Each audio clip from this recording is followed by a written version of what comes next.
أعوذ بالله من الشيطان الرجيم.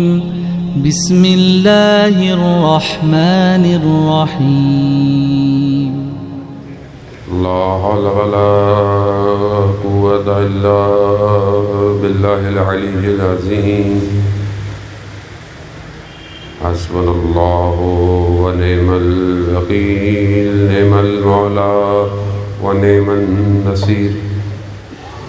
أعوذ بالله من الشيطان الرجيم. بسم الله الرحمن الرحيم. الحمد لله الذي يؤمن الخائفين وينجي الصالحين ويضع المستكبرين ويهلك ملوكا ويستخلف آخرين. والصلاة والسلام على رسول ثقلين محبوب رب المشرقين والمغربين جد الحسن والحسين نبينا سيدنا بالقاسم محمد. اللهم صل على محمد وآل محمد وعلى آله الطيبين الطاهرين المعصومين، لا سيما بقية الله في الأرضين، روحي وأرواحنا لتراب مقدم الفداء، ولعنة الله على أعدائهم أجمعين. بسم الله الرحمن الرحيم. رب اشرح لي صدري ويسر لي أمري واحلل عقدة من لساني يفقهوا قولي. أما بعد فقد قال رسول الله صلى الله عليه وآله وسلم: إن الحسين مصباح الهدى والسفينة النجاة. صلوات محمد. اللهم صل على محمد وآل محمد. عزیزان محترم، ماہ محرم ایک آدھ دن ہی کا جو ہے وہ چاند نکلنے میں رہ گیا ہے، اور بہرحال ماہ محرم کی تیاری اور آمادگی جو ہے وہ ہر جگہ جاری اور ساری ہے. خدا کی بارگاہ میں دعا گو ہیں کہ پروردگار اس سال بھی ہمیں بہترین طریقے سے عزاداری منانے کی توفیق عطا فرمائے، اس وبا کو، اس بیماری کو انسانیت سے دور فرمائے، تاکہ ہم لوگ بہترین طریقے سے مجلس، ماتم، جلوس اور عزاداری کو قائم کر سکیں. اسی سلسلے میں بہرحال یہ مجلس جو ہے وہ آپ کے درمیان میں توفیق ہوئی آنے کی. ویسے تو خیر 5 دن انشاءاللہ ماہ محرم میں اسلام آباد اور بحریہ ٹاؤن میں مجلس ہوگی، اگر خدا نے زندہ رکھا. اور ہمیں کچھ چیزوں کے لیے اپنے آپ کو تیار کرنے کی ضرورت ہے، خاص طور پہ ماہ محرم میں داخل ہونے سے پہلے، کہ یہ کہ ہم اس ہدف اور اس مقصد کو اپنے سامنے رکھیں گے جس کے لیے امام حسین کربلا پہنچے ہیں. کیونکہ اگر ہماری مجلس اور اگر ہماری عزاداری سے اور ہم جو بھی کام کرتے ہیں ان ایام میں، اگر اس سے مقصد امام حسین کو تقویت یا قوت نہیں مل رہی تو ہمیں خود سوچنے کی ضرورت ہے. کیونکہ بعض اوقات انسان مجلس بھی کرتا ہے، سب کچھ کرتا ہے، لیکن وہ ایسا نہیں ہے کہ اس کی نیت اچھی نہیں ہوتی. نیت اچھی ہوتی ہے لیکن وہ بعض اوقات ظاہر میں کھو جاتا ہے. مثال کے طور پر میری مجلس کرنی ہے، میں نے مجلس سالانہ مجلس کرنی ہے، خمسہ کرنا ہے، لیکن وہ میری پوری طاقت اس کی آرگنائزیشن میں لگ جاتی ہے. اس سے جو روح نکلنی تھی، اس سے جو قوت ملنی تھی، اس سے جو تبدیلی آنی تھی، وہ کھو جاتی ہے. نیت نہیں ہوتی کہ کھو جاتی ہے. کیونکہ انسان بعض اوقات مادے میں اتنا پھنس چکا ہے کہ اسی کے اندر جو ہے نا گھومتا رہتا ہے. بعض اوقات انسان دسترخوان بچھاتا ہے، خود اس سے فائدہ نہیں اٹھا پاتا، لوگ اٹھا کے چلے جاتے ہیں. خود بہت ساری چیزیں زندگی میں ایسے ہی ہیں. ہمیں ان ساری چیزوں کو کلیکٹیولی ایک ہی جگہ جمع کرنا ہے کہ ہم ظاہر بھی اچھا رکھیں، عزاداری بہترین طریقے سے منائیں جو خدا نے توفیق دی ہے، اور اس کے ساتھ ساتھ وہ جو روح ہے عزاداری ہے اس کو منتقل کرے، ٹرانسفر کرے، نہ صرف آنے والی نسلوں کو بلکہ دوسری قوموں کو، فرقوں کو، اور مجلس ایسی قائم کرے تاکہ لوگوں کو یہ پتہ چلے کہ امام حسین کسی فرقے کے نہیں ہیں، امام حسین پوری بشریت کی بقا کے لیے ہے. وہ اس تبھی ہوگا کہ جب ہم خود معرفت کی طرف بڑھیں اور ہم ایسے لوگوں کو جو ہے وہ دعوت دیں کہ وہ مجلس، اور چاہے وہ ذاکر ہو، چاہے وہ عالم ہو، چاہے وہ مرثیہ پڑھنے والا ہو، سلام پڑھنے والا ہو، نوا خوان ہو، ماتمی انجمنیں ہو، ایسی ہو کہ جو اس پیغام کو دنیا تک پہنچائیں، نہ کہ کوئی ایسی بات کہیں، کوئی شعر کہیں، کوئی مصرع کہہ دیں جس سے کسی اور کی دل کی آزاری ہو، جس سے کوئی اور امام بارگاہ آنے سے کترائے. ایسا نہ کریں، یہ ہماری ذمہ داری ہے. اس کو جذبات میں بعض اوقات انسان آ جاتا ہے، بعض اوقات دیکھیں دنیا کو سمجھنے کی کوشش کریں. دنیا اب جنگ بدل چکی ہے، اب جنگ سامنے کھڑے ہو کے نہیں ہے، اب جنگ جو ہے وہ ایک ہی ٹائم پر کئی ٹیکنیک کو استعمال کر کے ہوتی ہے. اور جس دور میں ہم زندہ ہیں ویسے بھی جو ہے وہ آرٹیفیشل انٹیلیجنس کا دور ہے. اس آرٹیفیشل انٹیلیجنس میں جنگ بھی جو ہے نا وہ ہائپر وار ہو چکی ہے. اب آپ کے سامنے ہے کہ دنیا میڈیا کے گریب کے اندر ہے. ایک بات کوئی نکالتا ہے، پروپیگنڈا کرتا ہے، اور ہم اسی پروپیگنڈے کو بگاتے رہتے ہیں. ہمیں یہ نہیں پتہ ہوتا کہ ہم استعمال ہو رہے ہیں. محرم میں خاص طور پر دشمن اپنی طاقت لگاتا ہے پوری کہ کسی طریقے سے مقصد امام حسین سے اس قوم کو ہٹا دو، یہ اپنی باتوں میں الجھی رہے. تو ہماری ذمہ داری ہے کہ ہم خود توسل کر کے آیا کریں، چاہے مجلس سننے آئیں، چاہے مجلس قائم کرنے آئیں، اور امام کی بارگاہ میں آئیں کہ مولا جس مقصد کے لیے آپ اپنے پورے کنبے کو لے کر کربلا پہنچے ہیں، ہمیں اس مقصد تک پہنچائیں اور ہم اسی مقصد تک پہنچائیں. اور ظاہر ہے اس میں آپ نے فضائل بھی بیان کرنے ہیں، مسائل بھی سننے، اور انشاءاللہ سنتے رہیں گے. خدا توفیق دے، علماء کی بھی توفیقات میں اضافہ کرے، بانیوں کی توفیقات میں بھی اضافہ کرے. انجمن ٹرسٹ خاص طور پہ جانثار جیسی ایک اتنی اچھی آرگنائزیشن جس کا اتنا قدیمی سابقہ ہے آپ کے شہر کے اندر، دونوں اسلام آباد، پنڈی اور باقی جگہوں کے اندر بھی.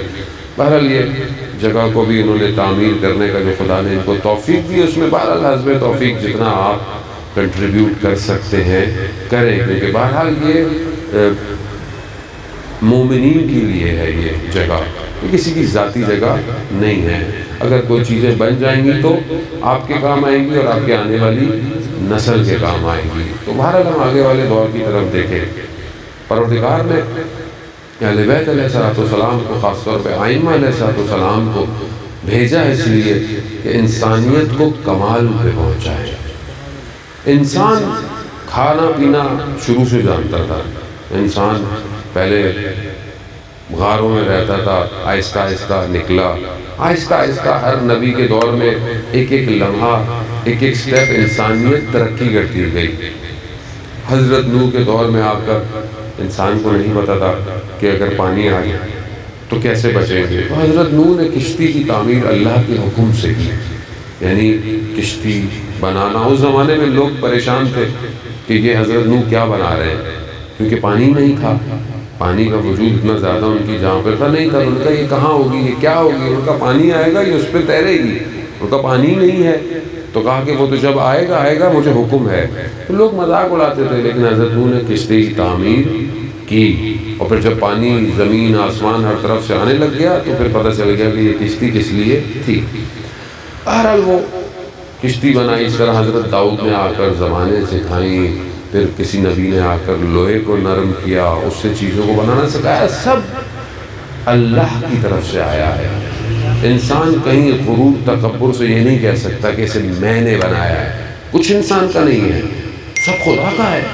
اگر آپ آج کسی میٹل سے کوئی چیز بناتے ہیں، کسی دھات سے، تو یہ دھات کہاں سے آئی ہے؟ دھات زمین سے نکلتی ہے. زمین کس کی ہے؟ خدا کی ہے. اگر آپ کسی جگہ کو ٹیمپریچر میں رکھتے ہیں، آگ اور پریشر دیتے ہیں، ہوا دیتے ہیں، تو یہ سب کیا ہے؟ سب خدا کا ہے. کچھ بھی نہیں ہے ہمارا. ہم یہ نہیں کہہ سکتے ہاں ہم چیزوں کو انوینٹ کرتے ہیں، ہمیں پتہ نہیں تھا، ہم نے چیزوں کو جوڑا اور بنا لیا. ہم خالق نہیں ہیں، ہم کوئی چیز تخلیق نہیں کر سکتے. ہم محتاج ہیں، ہم فقیر ہیں. قرآن کہہ رہا ہے انتم الفقراء الی اللہ، تم سب محتاج ہو. ہم محتاج ہیں اس کی بارگاہ میں. اور انسان جتنا اس دنیا میں محتاج ہے وہاں معاملہ زیادہ محتاجی کا ہے. یہاں تو پھر شاید ہم تھوڑے سے غافل ہیں، کیونکہ ہم سمجھتے ہیں کہ شاید میرے ہاتھ کام کر رہے ہیں، میرا ذہن کام کر رہا ہے. یہ بھول جاتا ہے کہ ہاتھ اور ذہن بھی اسی نے دیا. ابھی اگر خدا میرا حافظہ چھین لے تھوڑی دیر کے لیے تو مجھے اپنا نام بھی یاد نہیں رہے گا، تو میں آپ سے باتیں کیا کروں گا؟ یہ کیسا ہے؟ یہ اس کا لطف ہے کہ وہ اس میموری کو جو ہے وہ ڈاؤن لوڈ پہ لگائے رکھتا ہے، تاکہ میں جب دل چاہے اپنی زندگی کے کسی بھی سال کے ہارڈ ڈسک کے پینل میں چلا جاؤں، پھر وہاں سے کچھ نکال کر آپ کو ٹرانسفر کر دوں. اگر خدا ایک لمحہ کوئی وائرس ڈال دے تو کیا ہو جائے گا؟ کہ تو دیوانہ ہو گیا ہے، مجنون ہو گیا ہے. یہی تو ہے، اور ہے کیا؟ اتنی محتاجی ہے انسان کی، لیکن اس پہ بھی انسان غرور دیکھیں آپ، انسان کا تکبر دیکھیں انسان کا. سجدہ کرتے ہوئے انسان تکلیف ہوتی ہے اس کو، میں نماز پڑھوں، میں یہ کروں، میں وہ کروں. میں جوانوں کو کہہ رہا ہوں، بزرگوں کو نہیں کہہ رہا. بزرگ تو ماشاءاللہ نماز پڑھتے ہیں، جوان بھی پڑھتے ہیں، ایسا نہیں کہہ رہے کہ نہیں پڑھتے. جو نہیں پڑھتے ان کو کہہ رہا ہوں. وہ سب ماں باپ کہتے ہیں بیٹا نماز پڑھو نماز پڑھو. کیا ہر وقت نماز پڑھو؟ پڑھ لیں گے. اصل میں نماز آپ نہ ماں باپ کے لیے پڑھ رہے ہوتے ہیں نہ اللہ کے لیے، آپ اپنے لیے پڑھتے ہیں. آپ کوئی بھی عبادت کرتے ہیں اپنے لیے کرتے ہیں. کیونکہ اگر آپ اس کو شکر کا سجدہ نہیں کریں گے تو خود نقصان اٹھا رہے ہیں. اور یہ جو دنیا ہے، یہ جو نظر آ رہی ہے، اتنی سب کچھ انسان ترقی یافتہ مارس پہ جانے کی باتیں کر رہا ہے، پتہ نہیں کہاں کہاں انسان کر رہا ہے. یہ تو ایک لمحے کا کھیل ہے، بس پلک جھپکتے. قرآن کہتا ہے القاریات القاریات، سب ختم ہو جائے گا. روئی کے گالوں کی طرح پہاڑ اڑ جائیں گے. آپ کے سامنے ایک جھٹکا انسانیت کو آیا کرونا کا، دنیا ہل گئی. ایک لمحہ ہے نا، انسان مجبور ہے، روک ہی نہیں پا رہا.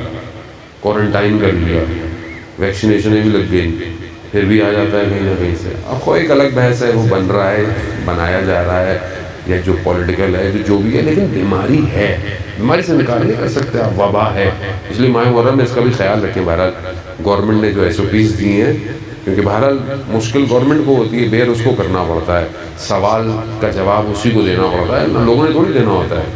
SOPs پہ بہرحال عمل کریں، ماسک پہنیں، سینیٹائزر یوز کریں. بہرحال اجتماعی فاصلہ جتنا رکھ سکتے ہیں رکھیں گے، یہ خود ہمارے اپنے لیے. لیکن آپ دیکھیں نا، سب کچھ کرنے کے بعد بھی دنیا وہیں کھڑی ہوئی ہے.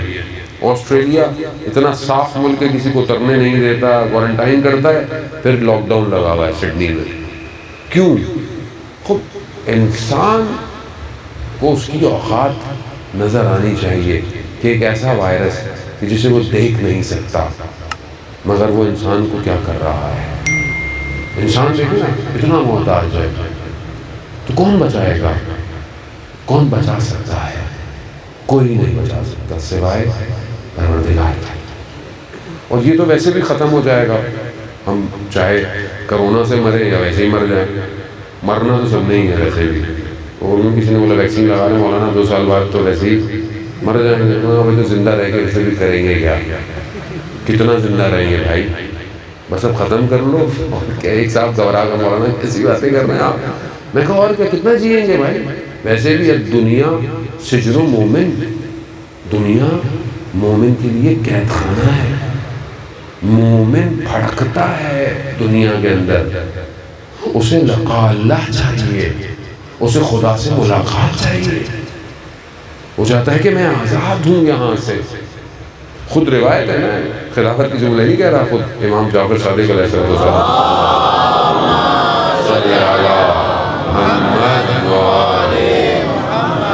امام ارشاد فرماتے ہیں کہ ہمارا شیعہ، ہمارا ماننے والا، ہمارا محبت کرنے والا، وہ دنیا میں نہیں رہنا چاہتا. کیوں؟ کیونکہ دنیا اس کی جگہ ہی نہیں ہے.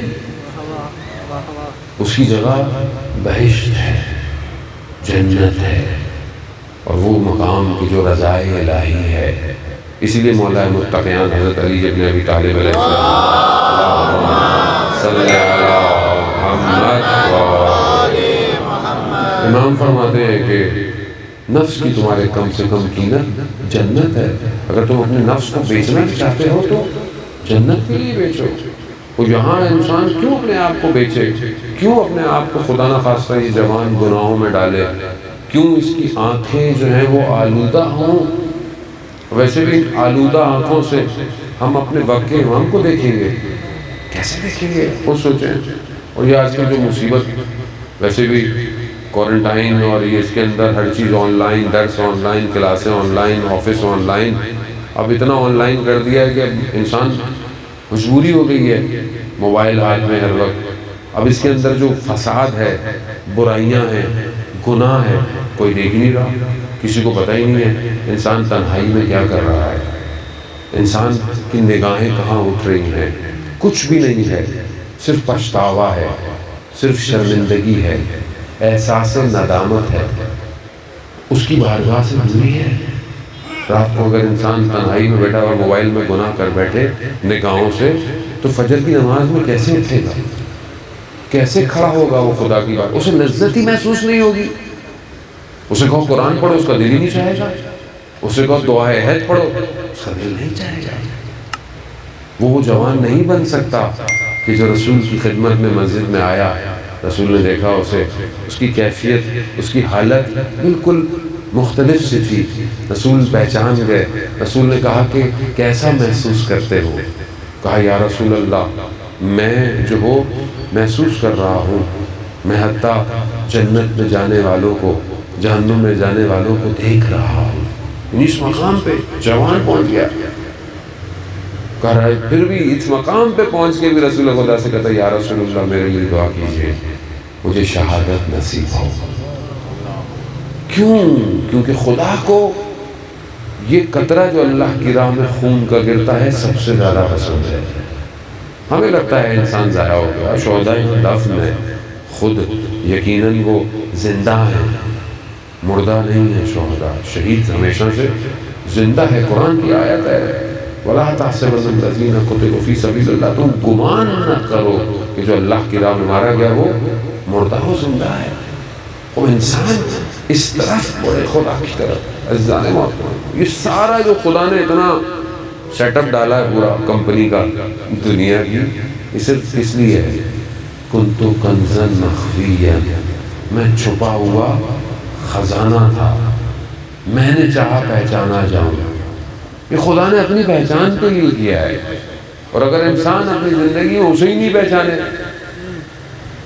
تو پھر پنجابی میں کہتے ہیں رٹی پیتا. کیا کیا آپ نے زندگی میں؟ پھر ساری زندگی میں محنت کی، ماں باپ نے پلا پڑھایا، سب کچھ کیا، آپ نے اولاد کی تربیت کی، سب کچھ کیا، لیکن خدا کو نہیں پہچانا. مقصد امام حسین یہی تھا، لا الہ الا اللہ، خدا کو پہچانو. نمازیں تو وہ بھی پڑھتے تھے سامنے والے، مگر کیا خدا کو پہچانا تھا انہوں نے؟ نہیں پہچانا تھا.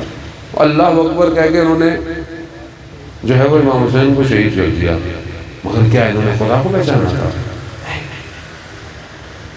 ظاہر سے نہ دیکھیں، باطن سے دیکھیں.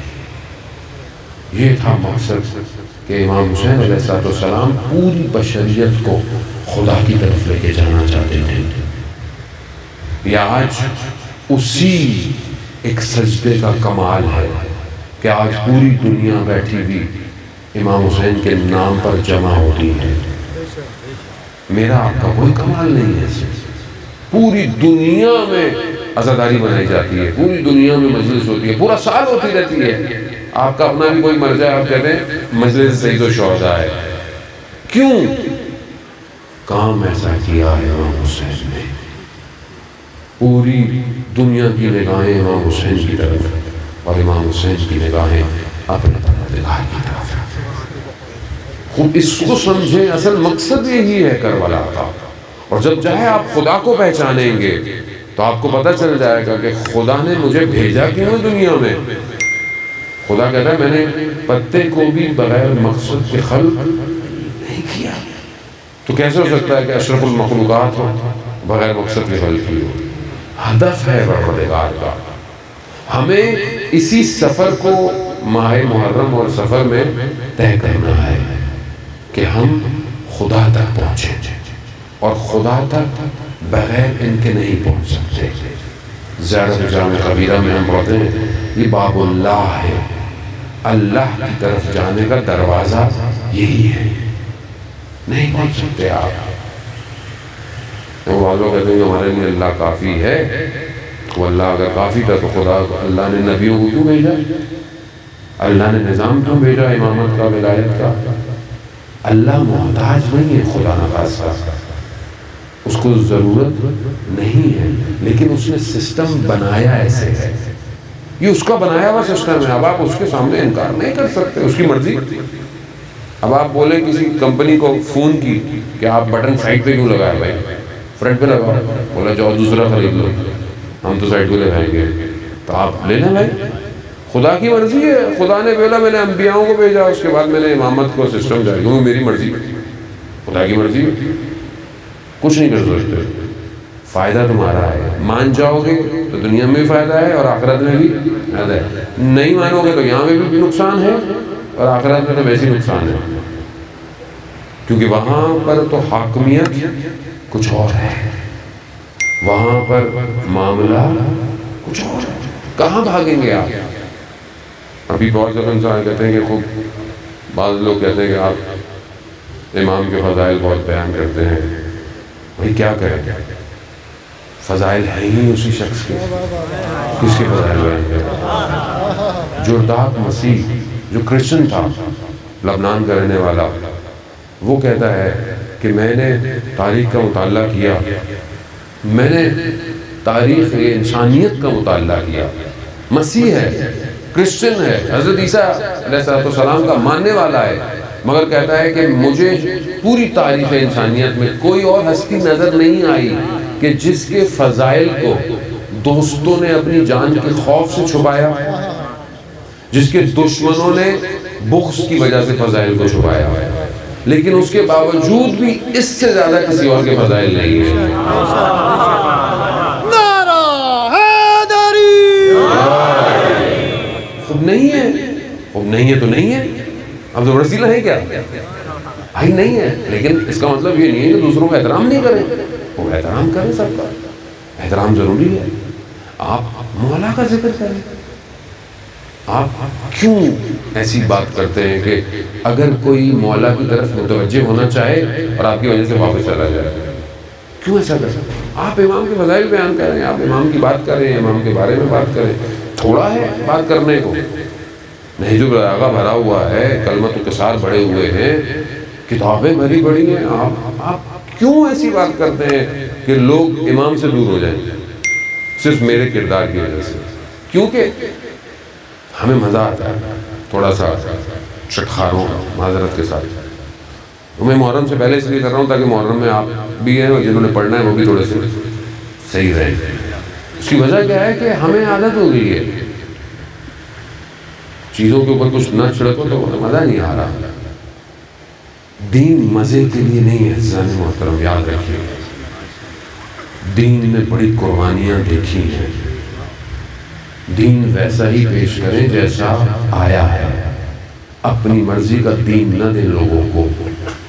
تشیع ہر فرقہ ہے، سارے فرقے ہیں، ہر فرقے کا اپنا آئیڈیالوجی ہے، مکتب ہے، اور سب ایک دوسرے کو ایکسیپٹ کرتے ہیں، سب کا احترام کریں، لیکن اپنی بات کو محبت کے ساتھ دلائل کے ساتھ پیش کریں۔ کسی کو نہ آپ موقع دیں کہ کوئی آپ کے اوپر انگلی اٹھائے، خوب آپ سب کا احترام کریں، ہر کسی کی مرضی ہے، کوئی کسی طریقے سے وضو کرے، کوئی کسی کا، وہ ان کی فقہ ہے، ان کا اپنا فقہ ہے، آپ کا اپنا فقہ ہے۔ خوب اصل ہدف یہ ہے کہ ہم سب خدا کو سجدہ کرتے ہیں، اصل ہدف یہ ہے کہ ہم ایک رسول کے ماننے والے ہیں، اصل مقصد یہ ہے کہ ہم سب نے روز قیامت میں حساب کتاب دینا ہے۔ اب اگر کوئی امام کو چوتھا مانتا ہے تو ماننے دیں، کوئی فرق نہیں پڑتا، آپ پہلا مانتے ہیں کوئی فرق نہیں پڑتا۔ آپ اس وجہ سے دوسروں کو دور نہ کریں عزیزان محترم۔ مولا کائنات کی ہستی یونیورسل ہستی ہے، ایک جگہ کی نہیں ہے۔ اگر آج دنیا تک امام کا پیغام نہیں پہنچا، ہم قصوروار ہیں، یاد رکھیے۔ خود امام رضا علیہ السلام ارشاد کرتے ہیں، صلی علی محمد و آل محمد۔ امام فرماتے ہیں کہ تم ہمارے کلام کو لوگوں تک پہنچا دو، ہمارے جو کلام ہے لوگوں تک پہنچا دو، بس وہ کلام جانے اور لوگ جانے، وہ آپ یہ کریں۔ لیکن کیا مشکل ہے، کیونکہ آپ مجلس پڑھنے آتے ہیں، بانی آپ کے کان میں بولتا ہے مولانا صاحب بڑی مجلس، تھوڑا نعرے وارے زیادہ ہونے چاہیے، اور بیچارہ گھبرا جاتا ہے کیا کریں یار، نعرے نہیں لگے تو پتہ نہیں کہ اگلی دفعہ بلائے گا نہیں بلائے گا، لفافہ بھی دے گا کہ نہیں دے گا، یہ ٹینشن ہے نا۔ اب یہ تو ہم تو کہانی دوسری ہے، نہیں بلاؤ نہیں بلاؤ، ہر کوئی نہیں کر سکتا یہ، ہم تو ریزگنیشن جیب میں رکھتے ہیں شروع سے، آخری مجلس ہے بھائی، ہر کوئی نہیں کر پاتا۔ کیوں نہیں کر پاتا مجھے سمجھ میں نہیں آتی، کیوں؟ رازق وہ ہے، خالق وہ ہے، مالک وہ ہے، امام صاحب ہے، ٹینشن کیسی بھائی؟ جو حق ہے پڑھو، جو حق ہے پڑھو، چاہے اب کون دے گا بھائی؟ یہ تو سب یہاں جو بھی آپ کو اچھا لگتا ہے نا، بڑا آگے پیچھے لوگ چل رہے ہیں، ادھر بڑھنے جوتے اگر اچھے نہیں ہوئے تو ادھر کوئی نہیں بچائے گا، نہ پروٹوکول بچائیں گے نہ کوئی بھی نہیں بچائے گا ادھر وہی بچائیں گے جن کا یہاں کام کرو گے۔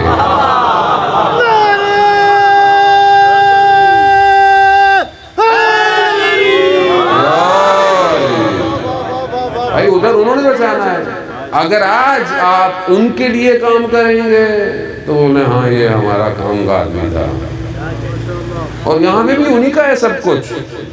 ان کا دل چاہے آپ کی بات کو دنیا میں پہنچا دے، وہ ہواؤں کے مالک ہے بھائی، وہ دلوں کے مالک ہے، وہ چاہیں آپ کی بات دل میں اتار دیں، تو پھر آپ کیسا خوف ہے؟ ایمان پورا ہے، کائنات کا امام ہے، لیکن عمل میں نظر نہیں آتا۔ یار لوگوں کے پیچھے بھاگتا ہے انسان، کیوں لوگوں کی وجہ سے ایسی چیزیں پڑھتا ہے انسان؟ اور لوگ نہیں چاہتے، میں آپ کو سچی بات بتاؤں، لوگ چاہتے ہیں صحیح بات سننا۔ یہ ہم نے لوگوں پہ رکھ کے خام کا وہاں لوگ ایسی بات سنتے ہیں، بھائی کب تک سنیں گے، بس کر دو، کچھ اور سن لو، اتنا تو سن لیا، اب وہ چیز سنیں کہ جو دنیا اور آخرت میں بچائے گی۔ میں نہیں کہہ رہا خدا نخواستہ جو ابھی تک پڑھ رہے تھے غلط پڑھ رہے تھے، نہیں صحیح پڑھتے ہیں، بہرحال ہر کسی کا اپنا سٹائل ہے، روش ہے، طریقہ ہے، لیکن ہر چیز کی ضرورت ہے نا، بیلنس چاہیے۔ اگر آپ فضائل بیان کر رہے ہیں تو آپ ان احکامات کو بھی بیان کریں جن کی وجہ سے فضائل ہیں، اور اس اطاعت کی طرف بھی تو متوجہ کریں امام کی۔ اب ہم اگر صرف واہ واہ کرتے رہیں دروازے پہ کھڑے ہو کر اور مولا کے اندر آؤ، مولا میں اندر نہیں آؤں گا، بس میں واہ واہ کرتا ہوں، بولا بھائی اندر آؤ، انا مدینۃ العلم وعلی بابها، دروازے پہ مت کھڑے رہو، اندر آؤ۔ اب اگر آپ صرف دروازے پہ کھڑے کے واہ واہ کر رہے ہیں تو رسول خدا کہیں گے اندر تو آؤ، علم تو حاصل کرو۔ علم کا شہر ہے رسول خدا کی ذات، علی اس کا دروازہ ہے۔ آیت اللہ قاضی طباطبائی رضوان اللہ تعالیٰ علیہ جو پہلی دفعہ نجف پہنچے، نجف کے دروازے پہ پہنچے، اور وہ بھی جو وادی السلام ہے اس طرف سے پہلی، کیونکہ جو لوگ جاتے ہیں خدا ہم سب کو زیارت نصیب فرمائے۔ آپ جاتے ہیں کہ ایک راستہ کربلا سے وادی السلام سے آتا ہے جو قبرستان ہے، وہاں سے آئے ہو، وہیں کھڑے ہوئے انہوں نے امام کو سلام کیا، آنکھوں میں آنسو، کہا مولا جب کوئی آتا ہے تو 3 دن تو مہمان بناتا ہے، لیکن میں ساری زندگی کا مہمان بننے آیا ہوں، اور یقیناً نہیں گئے تبریز، نہیں گئے، ساری زندگی نجف میں رہے، اور اسی وادی السلام کے اندر ان کا مرکز مبارک ہے، وہیں دفن ہوئے۔ یعنی کیوں؟ کیونکہ جانتے تھے کہ یہی ہدف ہے زندگی کا، یہی نجف کی فضائیں اور ہوائیں انسان کو کمال پر پہنچاتی ہیں۔ کیسا کام کیا ہے تو اللہ قاضی نے، یہ سب جو آج آپ کو علم نظر آ رہا ہے، پورا حوضے کا فلسفہ، عرفان، تفاسیر، علامہ طباطبائی، آیت اللہ جوادی عاملی، آیت اللہ مصباحی، سب اسی ہی کے شاگرد ہیں۔ آیت اللہ بہجت، ایک شخص میں ایسا سجدہ کیا اس باب نجف پہ، علم بڑھتا رہا. سب وہی ہیں جناب محترم، سب یہیں پر ہے. وہ مشہور واقعہ ایک طالب علم کا مولا کی زری کو پکڑ کے، بہت پکڑ کے، مولا مجھے خود کچھ دے دے، مجھے کچھ دے دے، روتا رہا، آنکھ لگ گئی. مولا نے اسے بسم اللہ سکھا دی. اب جب وہ ہوش میں آیا تو دیکھا بڑا اندر علم پھٹ رہا ہے، اتنا علم کہ جب درس پہ گیا دیکھا استاد نہیں آیا تھا، استاد کی کرسی بیٹھ گیا اور درس دینے لگا، اور واقعی درس دے رہا تھا. تو استاد آیا، استاد نے دیکھا کہ بھائی آج تو شاگرد بڑا درس دے رہا ہے. تو اس کے کان میں جا کے کہا کہ جس نے تمہیں بسم اللہ سکھائی ہے انہوں نے مجھے پوری الحمدللہ سکھائی. خود یہ لیکن اس در سے لے تو صحیح، کب لے؟ اب کون سا علم لے؟ بات تو ہے کہ صرف مولوی بننا ہے، نہیں ہے محترم. سارے علم مولا کے پاس ہے. خود رسول خدا سے جو ہے وہ کسب کیا. خود مولا فرماتے ہیں کہ میں نے جو ہے وہ 1000 باب لیے اور ہر باب کے اندر 1000 باب تھے. علم اسے کہتے ہیں. آپ کے سامنے میں وقت نہیں کہ وہ سارے معجزات پڑھوں جو امام نے ایسے ایسے مسائل جو اپنی زندگی میں سولو کیے، فریکشن کے بغیر چیزوں کو سولو کیا، 17 اونٹوں کو ایکول تقسیم کیا. آپ سنتے رہتے ہیں ماشاءاللہ. اگر بچوں کے لیے ہوتا ہے کہ ان کو بھی سناتے رہا کریں گھر میں، ضروری ہے کہ خیبر اور خندق بھی بتاتے رہا کریں، ورنہ خیبر بھی کوئی اور لے جائے گا، خندق بھی. یہ نہ بھی تھوڑے دنوں میں ذوالفقار بھی کہیں اور چلی جائے. بھائی یہ تو مسائل ہوں گے جب آپ نہیں بیان کریں گے. بیان کریں، طریقے سے بیان کریں، یہ بہت ضروری ہے. اور یہی ہے، اور یہ ہم اپنی طرف سے نہیں کہتے، یہ خود جو ہے وہ حضرت فاطمہ سلام اللہ علیہا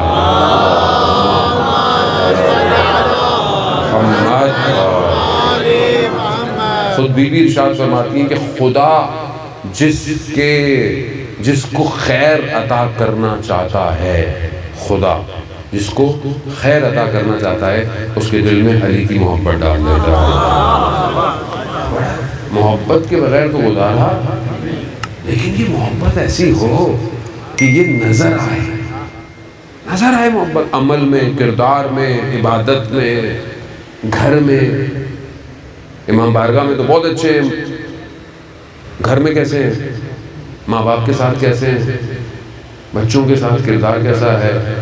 مولا کا کردار کیسا تھا بچوں کے ساتھ؟ یتیموں کے سروں پہ ہاتھ تھا. پورے کوفہ کے یتیم اپنا والد سمجھتے تھے مولا. ویسے بھی مولا پوری امت کے والد ہیں، رسول خدا، اور وہ حدیث ہے. یہ ہمارا کردار ہے ایسا؟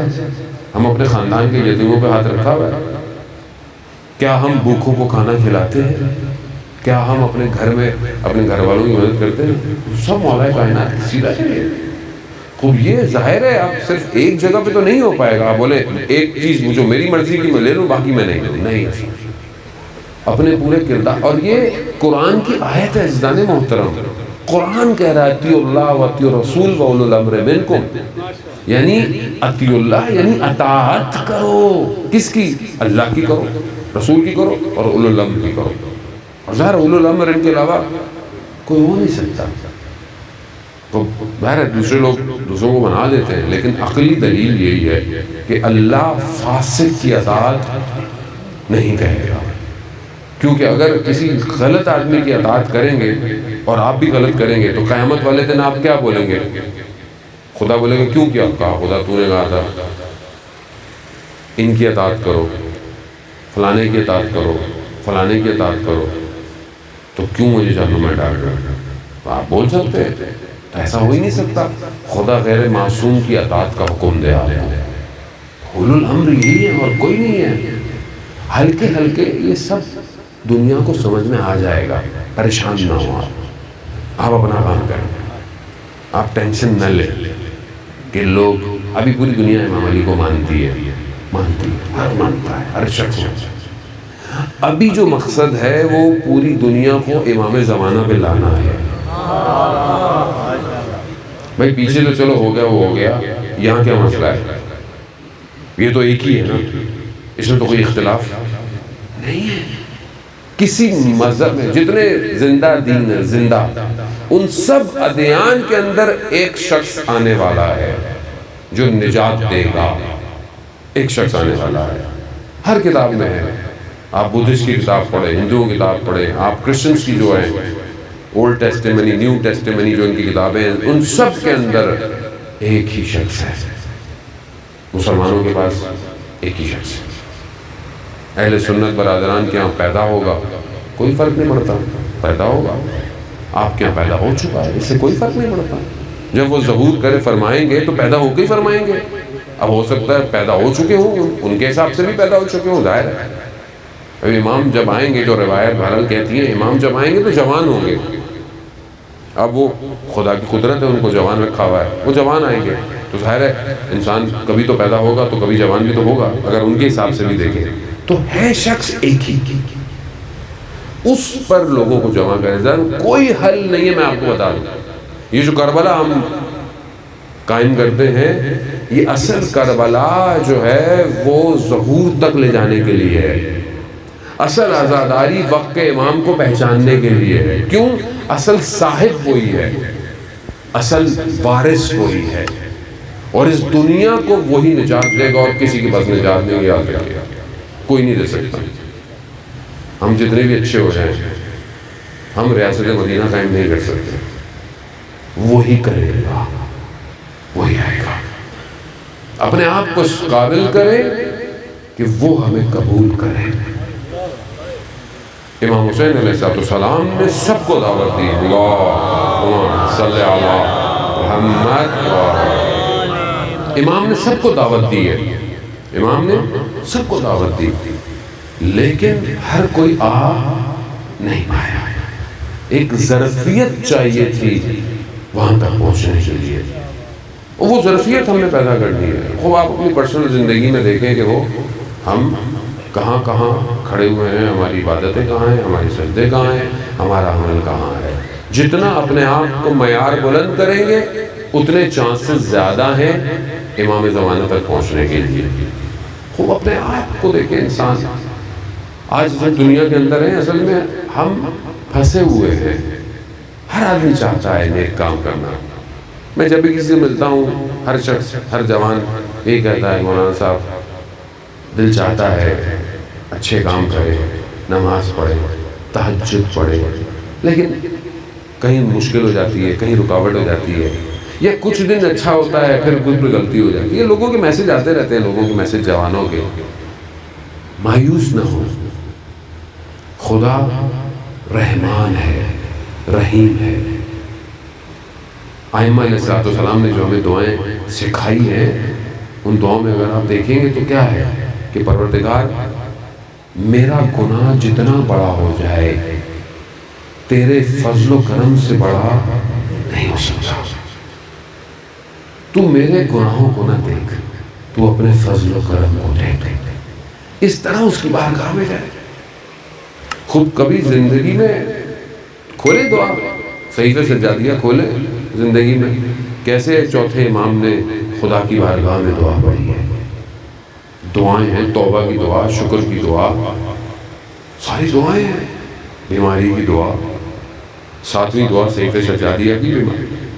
اس بیماریوں کی دعا کے لیے ہے کہ آپ اس کو وقت نکالیں، اس کو پڑھیں، خاص طور پہ اس وبا کے ایام میں.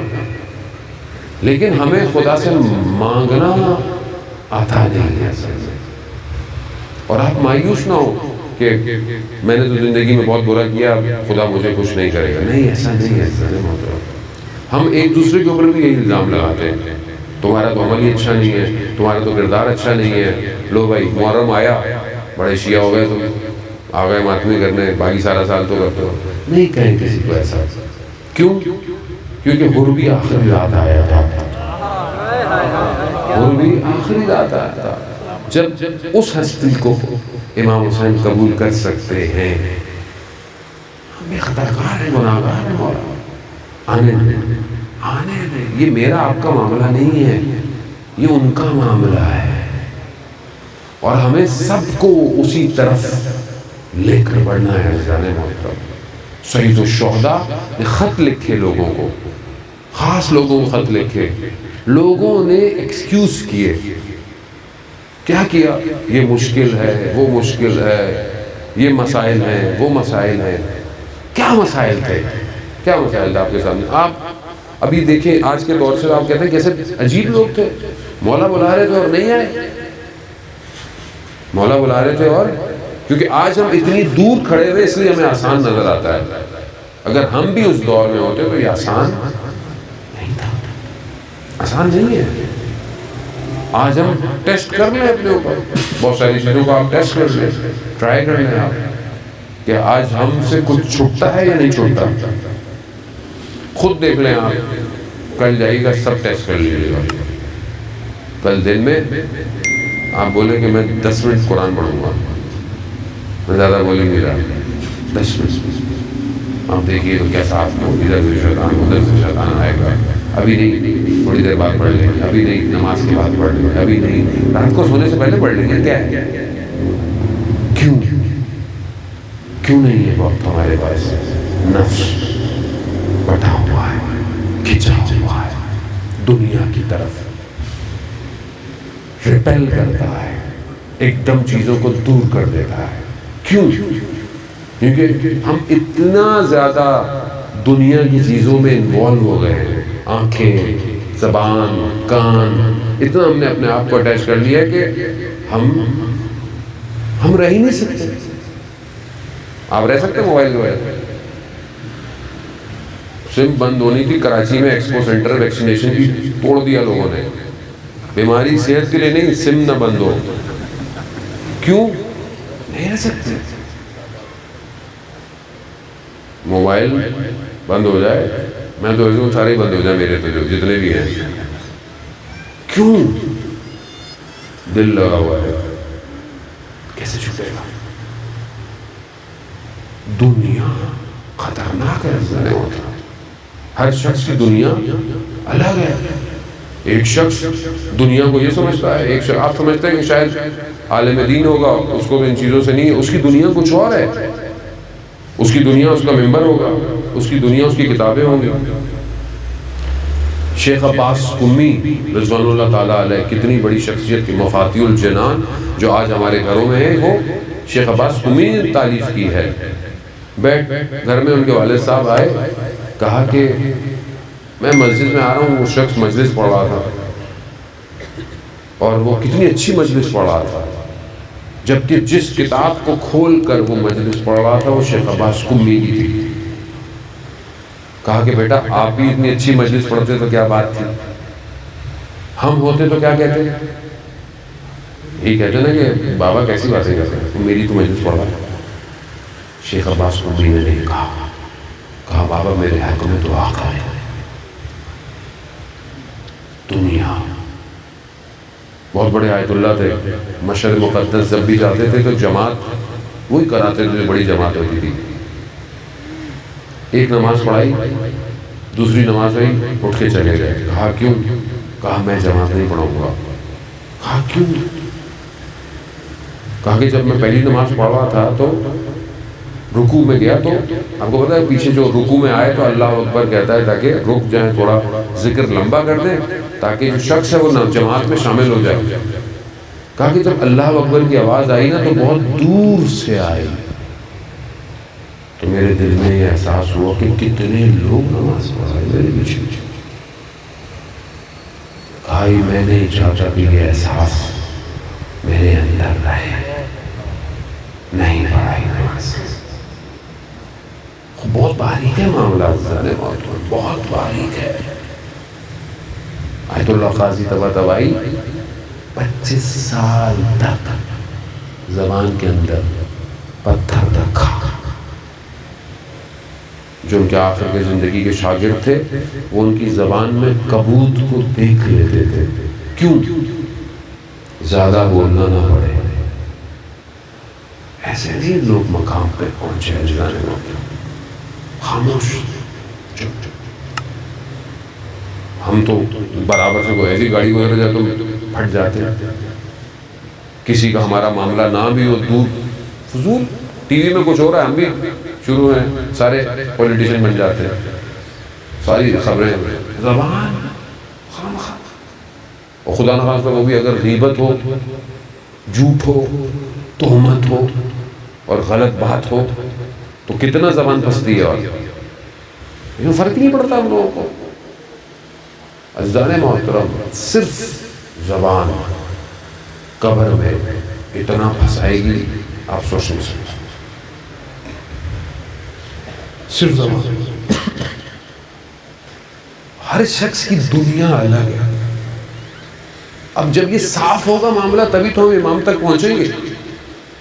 امام تک پہنچنا آسان نہیں ہے. کسی کو جان کے خوف تھا، کسی کو مال کا خوف تھا، کسی کو ڈیزگنیشن کا، پوسٹ کا خوف تھا. لوگوں کو یہی خوف تھے نا کہ اگر ہم امام تک جائیں گے تو شاید یہ پوسٹ چھن جائے گی، یہ جاب چھن جائے گی، ہمارے گھر پہ قبضہ کر لیں گے. کوفہ والوں کو کیا خوف تھا؟ لوگوں نے اپنی تلواروں کو بیچ کر سونا خریدا ہے. سونا.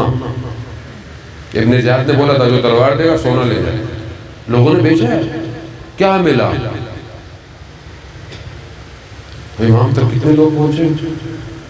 تھوڑے سے لوگ پہنچے. آج بھی امام کو ایسے لوگ چاہیے کہ جنہیں کوئی چیز کھینچ نہ سکے. کچھ جب امام آواز دیں گے انشاءاللہ بہت جلدی تو یہ سب سے پہلے پہنچیں گے امام کے پاس. اور یہ کیسے ہوگا؟ ایک رات میں تو نہیں ہوگا. یعنی آپ اپنی زندگی میں پریکٹس کریں گے تبھی تو ہوگا یہ سب کچھ. آج آپ کچھ پریکٹس کریں گے تبھی ہوگا کچھ. وہ جو پہنچیں گے امام تک، پھر امام کچھ کہیں گے، پھر یہ واپس دنیا میں پھیل جائیں گے. آیت اللہ قاضی فرماتے تھے کہ میں وہ بات جانتا ہوں جو امام فرمائیں گے.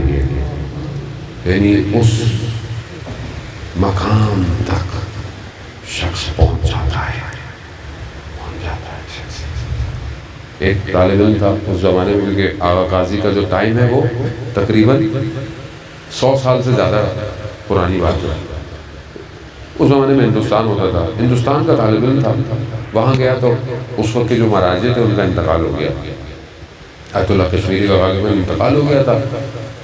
یہ آیت اللہ ابو الحسن سواجی تو بہرحال تھے اس وقت. تو اس نے کہا کہ میں کس کی تقلید کروں؟ تو کہا کہ میں امام سے توسل کروں گا، جس کی امام مجھے کہیں گے میں تقلید کروں گا. اب ہر کسی کی تو امام تک رسائی نہیں ہے، لیکن وہ 40 دن اس نے کہا کہ میں مسجد سہلا میں بیٹھوں گا. مسجد سہلا جو کوفہ کے پاس ہے، بیٹھ گیا 40 دن. 40ویں دن مقام امام زمانہ کے سامنے دیوار تھی، ہٹ گئی.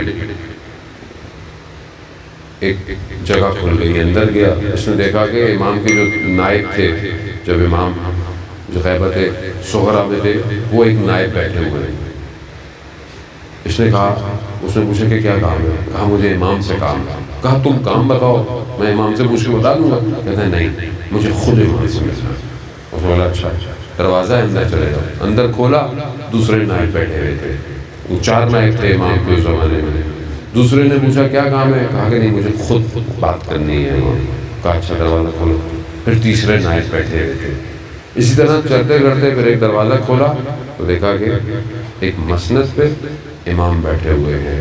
یہ پہنچا امام کی خدمت میں. اس نے مولا سے وہی کہا کہ مولا میں اس کی تکلیف کروں. مولا کے نیچے قدموں میں ایک سید بیٹھے ہوئے تھے. امام نے ان کی طرف اشارہ کیا کہ ان کی تکلیف کرو. جب اس نے نیچے دیکھا تو وہ کوئی اور نہیں تھا، آیت اللہ قاضی طباطبائی تھے. اب اس نے کہا شکریہ. یہ کہہ کے ایک کمرہ کر کے باہر آیا. ایک دم اس نے دیکھا کہ سب بند ہو گیا، وہی بیٹھا ہوا ہے. یہ بڑا خوش ہوا کہ مجھے امام نے جواب دے دیا.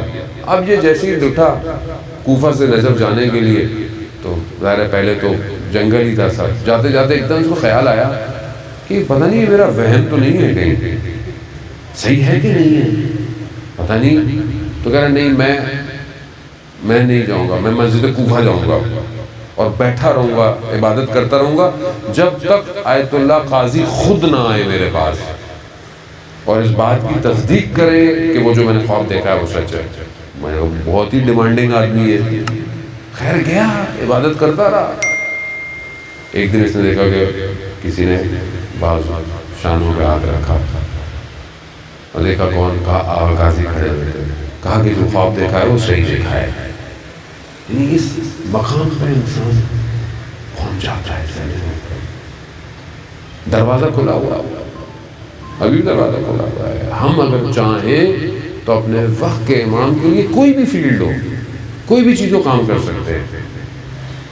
بس اپنے آپ کو تیار کریں. یہ جو 2 مہینے 8 دن خدا ہمیں دیتا ہے, یہ اصل میں ہمیں کربلا پہنچانے کے لیے ہے. اگر کربلا پہنچ گئے تو ظہور تک چلے جاؤ گے. اگر کربلا نہیں پہنچ پائے, ظہور تک جانا مشکل ہے. یقیناً سخت ہے. میں بار بار اس لیے کہتا ہوں کہ آپ کو احساس ہو کہ یہ راستہ مشکل ہے, لیکن ہمت مردہ مدد خدا. آپ ہمت باندھیں, خدا خود مدد کرے گا آپ کی. جنہوں نے ہمت کی, مسجد کوفہ بند تھا, مسجد کوفہ بند تھا. بہرحال آپ کا وقت لے لیا میں نے. مسجد کوفہ بند تھا آپ کے سامنے. اس زمانے میں پورے کوفہ کے پہرے لگے ہوئے تھے, کوئی نہ نکل سکتا تھا, کوئی نہ آ سکتا تھا. لیکن جنہوں نے نکلنا تھا وہ نکل گئے. جب خط پہنچا حبیب ابن مظاہر کے پاس, حبیب نے جب خط دیکھا, حبیب کے وجود میں ایک آگ سی لگ گئی. ایسی آگ جو کھینچتی ہے امام کی طرف. بیٹھا نہیں گیا حبیب سے,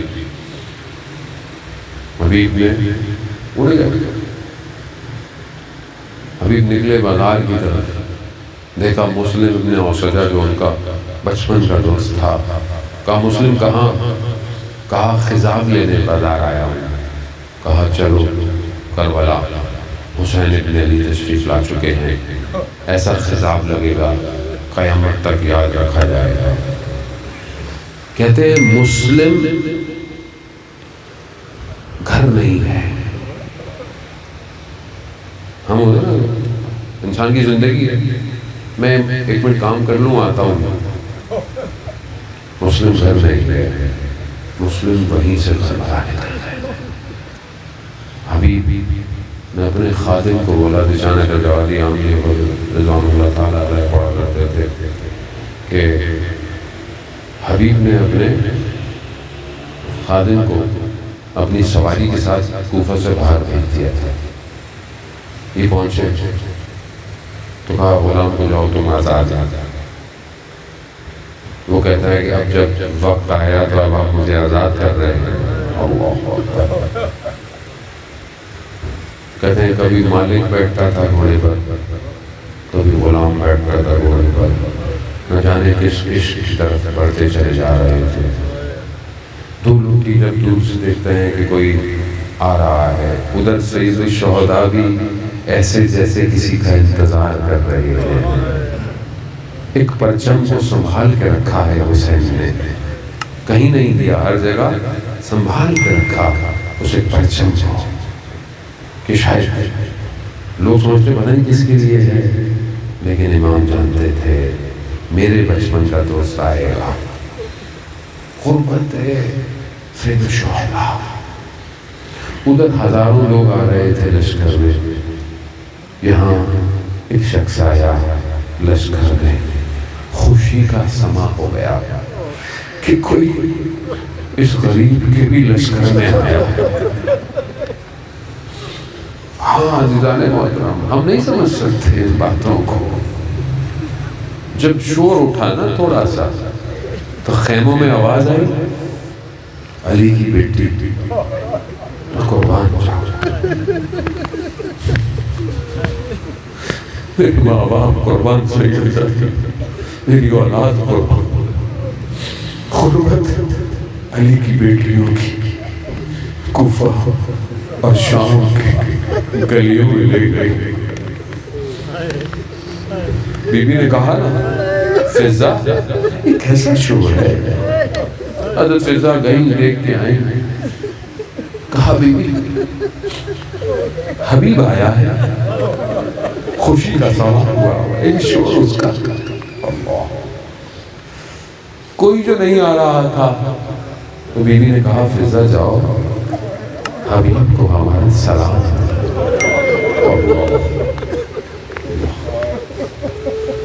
وہ جن کو سورج کی روشنیوں نے دیکھا ہو, جن کے قدم بھی باپ اور بھائیوں کے قدموں کے پیچھے اٹھتے تھے، جو رات کی تاریکی میں سوار ہوتی تھی.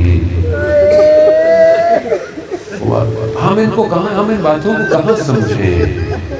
آل رسول کو کون سمجھا؟ جب حبیب کو سلام پہنچا نا، حبیب نے کربلا کی مٹی کو اٹھایا اپنے سر پہ، کہا کیا دن آ گئے، علی کی بیٹیاں ہمیں سلام کر رہی ہیں. یا صاحب زمان، وقت کے امام کو بھی اپنی پھوپھی کا بڑا غم ہے. بڑا غم، ہر امام کو اپنی اس پھوپھی کا بڑا غم تھا. ہر امام کو، کوئی امام ایسا نہیں کہ جس نے اس غم کا اظہار نہ کیا ہو. سب سے بڑھ کر سید الساجدین کو غم تھا. امام کو لوگ کہتے تھے نا کہ مولا کتنا ہی کیا کریں گے، کتنے سال گزر گئے کربلا کو، بس کر دیجیے. کہا کہ حضرت یعقوب کا ایک یوسف کھویا تھا. پتا تھا حضرت یعقوب کو کہ حضرت یوسف زندہ ہے، لیکن اتنا گریا کہ آنکھیں سفید ہو گئی. میرے 18 یوسف قربان ہو گئے. گریا نہ کر. اللہ اکبر. واقعاً سید الشاکرین، سید الصابرین، سید الساجدین تھے زین العابدین. کتنا صبر کیا، مگر پھر بھی جب بھی پوچھا گیا مولا کون سا وقت سب سے سخت تھا، کوئی تو وقت سخت ہوگا نا مولا. وہ علی اکبر کے سینے پہ برچی لگی. کہا نہیں، علی اصغر کے گلے پہ تیر لگا. چچا عباس کے بازو شہید ہوئے. ایک ہی صرف زبان پہ جملہ تھا، ہائے شام، ہائے شام. ہائے مولا شام میں کیا ہوا؟ اللہ اکبر. یہ ایام شروع ہو گئے ہیں، یہ نعمت الہی ہے.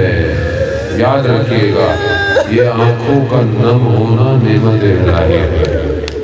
آج 1400 سال بعد بھی آپ کی آنکھ حسین ابن علی کے لیے تر رہتی ہے. یہ معجزہ نہیں تو اور کیا ہے؟ دنیا معجزے مانگتی ہے. اس سے بڑا وہ معجزہ ہے کہ نہ میرے کوئی عمل اچھے، نہ میرا کوئی کردار اچھا، نہ میں کوئی نمازی، نہ میں کوئی پرہیزگار ہو، لیکن جب حسین کا ذکر آتا ہے میری آنکھیں سجدے کرنے لگتی ہیں کربلا کی مٹی کو. یہ کمال حسین کا، سید الشہداء کی ان آنسوؤں کا کمال ہے جو کئی سال تک گریا کرتے رہے. نہ صبح چپ ہوتے تھے، نہ رات چپ ہوتے تھے. کنیز کہتی ہے مولا آرام کیوں نہیں کر لیتے، کیوں آپ زمین پہ سوتے ہیں، کیوں نہیں کھانا کھاتے صحیح طرح، نہ پانی. کہا جس کا بابا بھوکا اور پیاسا مارا ہے وہ کیسے آرام کرے. ہاں دادا وہ ایام ہے. خدا نے توفیق دے کہ ہم صحیح فرصت دیں حضرت سیدہ سلام اللہ علیہ کو، اس بی بی کو کہ جو مجالس میں مرثیوں میں گھروں میں آتی ہے، جو اپنے بیٹے پر بہنے والے آنسوؤں کو جمع کرتی ہے، ذخیرہ کرتی ہے قیامت کے اس دن کے لیے کہ جہاں بخشش کا سامان کم ہوگا وہاں یہ آنسو بچائیں گے. ہاں دادا محترم ہمارے استاد کہتے ہیں کاشان کا ایک عالم تھا. پہلے یہ واقعہ میں آپ کی خدمت میں شاید بیان کر چکا ہوں لیکن ذہن میں آ گیا. مجلس پڑھتا تھا روز عاشورہ کے دن 10 دن عاشورہ صبح سے شام مجلس سے پڑھتا تھا. ایک بڑی عورت آئی، کہا کہ میرے گھر بھی مجلس ہوتی ہے پڑھو تو. وقت نہیں تھا اس کے پاس. اس نے کہا میں منع کروں، بڑی عورت ہے برا مان جائے گی. کہا ایسا وقت بتاؤں کہ جس میں یہ خود ہی کہے کہ میں اس وقت مجلس نہیں کر سکتی. تو کہا دوپہر کا وقت ہے، میں اس کے علاوہ وقت نہیں ہے میرے پاس. بوڑھی عورت نے کہا کہ ٹھیک ہے کوئی مسئلہ نہیں ہے، دوپہر کو بھی آ جانا۔ وہ کہتا ہے کہ میں چاہتا تھا چند بوڑھی عورتیں بیٹھی ہوتی تھی محلے کی، بس میں مسائل پڑھتا تھا اور آ جاتا تھا۔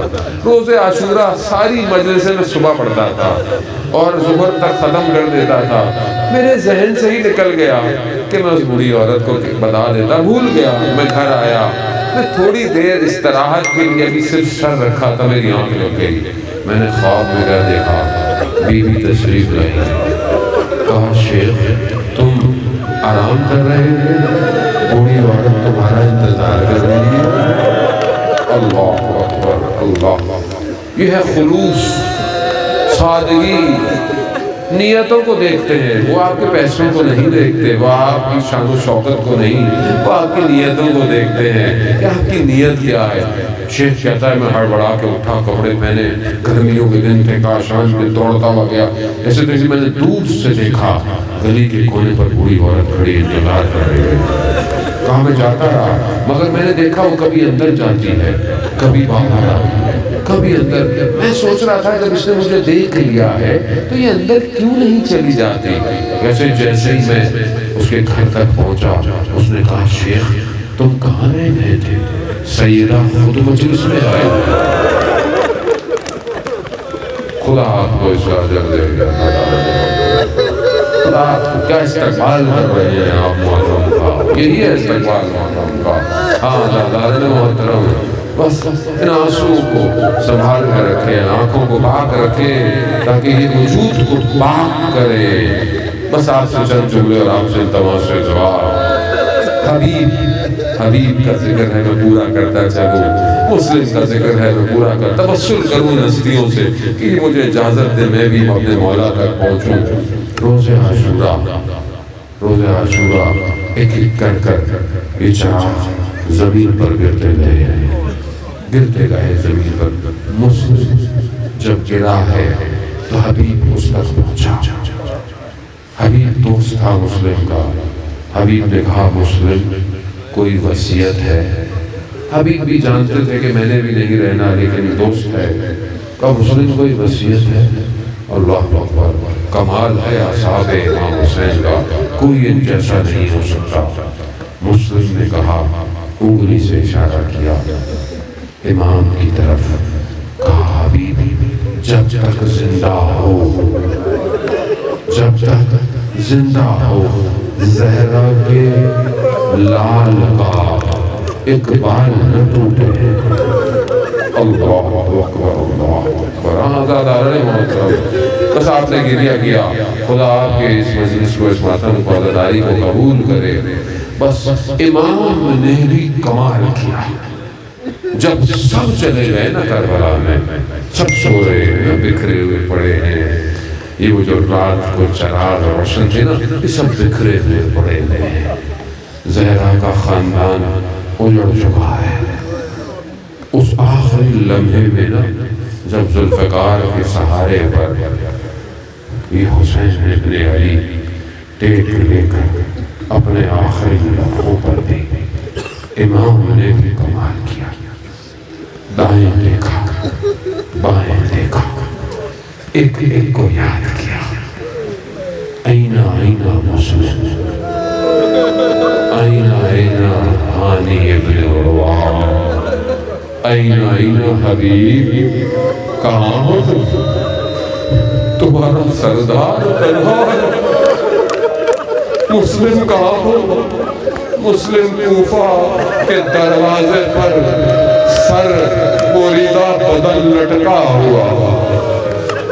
حبیب کسی ایک جگہ پر سر بریدہ ہوا، لیکن امام کربلا میں تنہا ہے، کوئی میری مدد کرنے والا؟ یہی صدا آج تک گونج رہی ہے۔